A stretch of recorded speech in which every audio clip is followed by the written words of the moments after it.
Hello, আসসালামু আলাইকুম বন্ধুরা। আজকে দেখাবো খুবই মজাদার একটি রেসিপি। গ্রামের চুলায় এই রেসিপিটি করেছি। তো আসলে আমরা যারা গ্রামে থাকি অনেকেই ভাবি যে আসলে এই রেসিপিগুলো করতে খুবই খরচ। আসলে অল্প খরচেই এই রেসিপিগুলো করা যায়। তো আমি অল্প খরচে এই রেসিপিগুলো করে তোমাদের সাথে শেয়ার করছি।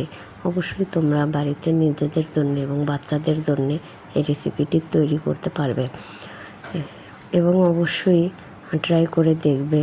আর ভালো লাগলে লাইক, কমেন্ট, শেয়ার করতে ভুলবে না। আর অবশ্যই পাশে থাকবে। খুবই মজাদার একটি রেসিপি, সহজেই তৈরি করা যায়। গ্রামে শহরে সবার ঘরেই মুরগির মাংসটা থাকে, তো ট্রাই করবে অবশ্যই। চুলায় দেখো কত সুন্দর হয়েছে আমার এই মুরগির শিক কাবাবটা। খুবই সুন্দর এবং মজাদার সুস্বাদু একটি রেসিপি। তো আল্লাহ হাফেজ।